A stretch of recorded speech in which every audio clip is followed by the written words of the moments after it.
Bismillahirrahmanirrahim. Dear viewers and listener, I think you will be fine, happy and healthy.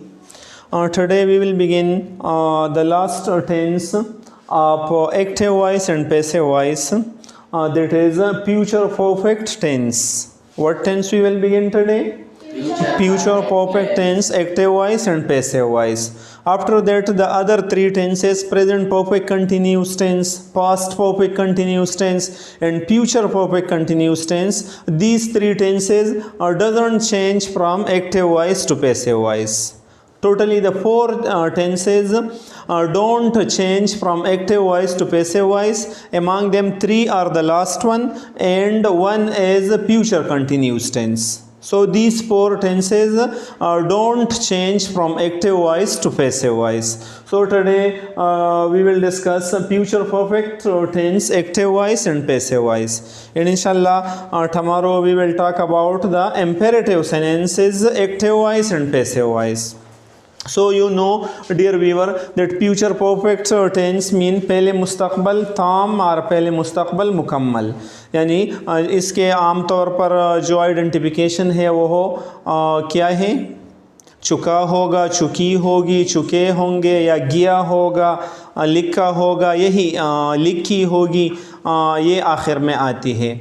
और you know that this tense we use for such activities, ऐसे कामों के लिए इस्तेमाल करते हैं जिसके मुताल्लिक़ हमारे इरादा यही है, हमारा इंटेंशन यही है कि ये काम मुस्तक़बल में मुकम्मल हो चुका होगा, क्योंकि फ्यूचर में परफेक्ट हो चुका होगा हमारा इरादा किसी काम के बारे में जब ये हो, तो इसी के लिए हम फ्यूचर परफेक्ट टेंस इस्तेमाल करते हैं.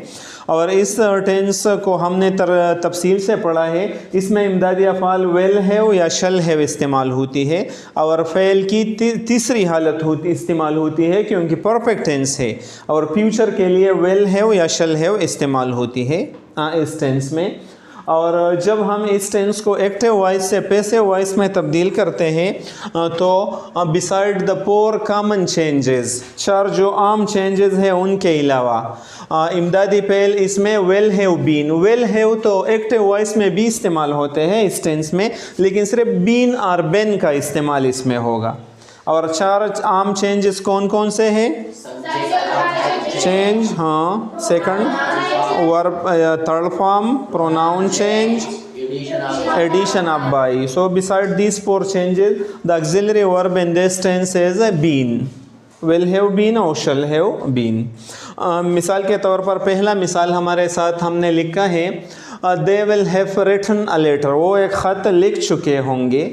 सो they will have written a letter. इसमें दे सब्जेक्ट है, अ लेटर ऑब्जेक्ट है, एंड विल हैव फ्यूचर के लिए और रिटन परफेक्ट के लिए इस्तेमाल होती है, ये वर्ब है. तो ये कैसे चेंज होगा? A letter, good, a letter ये ऑब्जेक्ट सब्जेक्ट की जगह आएगी. A letter will have been, will have तो उधर बी है लेकिन बीन का इजाफा यहाँ होगा. Will have been written by them, they them को चेंज होगा. A letter will have been written by them. Similarly the second example, good, she will have recited the holy Quran, वो कुरान मजीद की तिलावत कर चुकी होगी. सो शी सब्जेक्ट है और द होली कुरान ऑब्जेक्ट है, तो कैसे चेंज होगा? The holy Quran will have been recited by her, she her को चेंज होगी, प्रोनाउन चेंज है, और बेन और बीन का इजाफा इस टेंस में होगा. अगर मनफी जुमले हो तो वेल के बाद नॉट लगाया जाएगा, लेकिन वेल नॉट का कंट्रैक्शन फॉर्म क्या है? Won't. For example, good, you won't have built a house, आप एक घर मुकम्मल नहीं कर चुका होगा. You won't have built a house, तो कैसे होगे पैसिव में? Good, a house won't have been built by you, right. A house object है यहाँ पर, तो ये सब्जेक्ट की जगह उसने ले लिया, और यू यहाँ पर सब्जेक्ट है, ये उधर ऑब्जेक्ट की जगह को गया. Similarly, next one, we won't have finished grammar, हम ग्रामर मुकम्मल नहीं कर चुके होंगे. वी सब्जेक्ट है, ग्रामर ऑब्जेक्ट है, तो यहाँ कैसे चेंज होगा?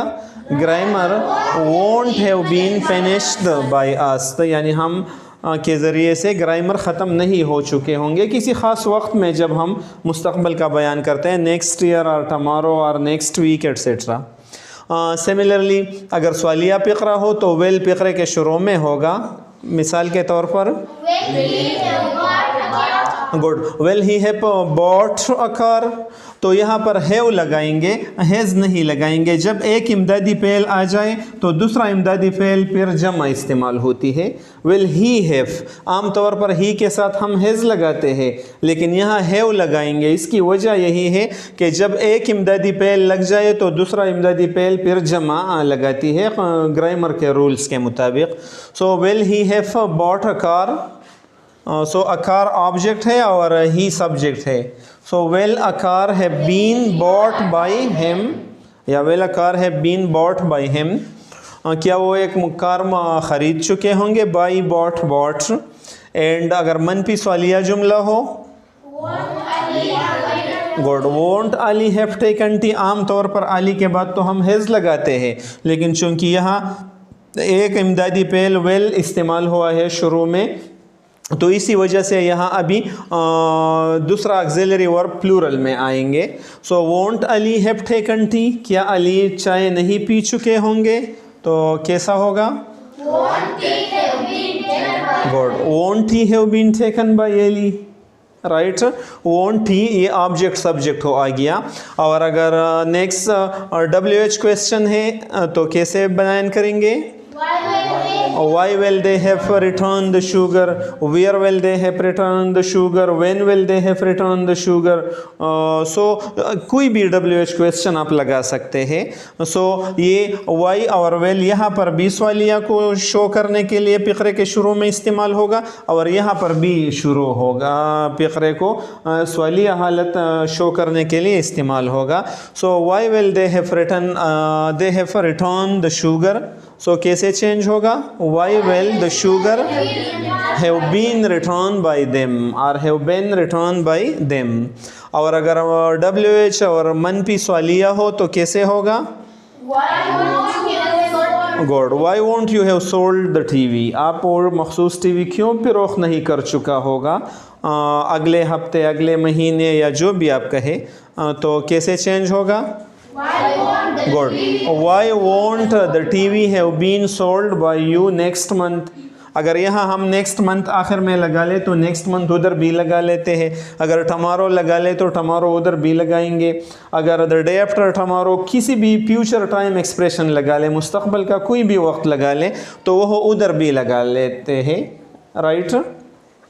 So I hope, dear viewers, you will have learned the this tense, future perfect tense, passive voice, that how can we change it from active voice to passive voice. The method is very easy. In all the three perfect tenses, only we add been to make the passive voice of a tense. So try to solve 5 pipe example, 5 positive, 5 negative, 5 question, 5 WH question, and in this way I hope you will learn the tense very well. Thank you so much for watching the video. Try to share the video with your near and dear ones. Thanks.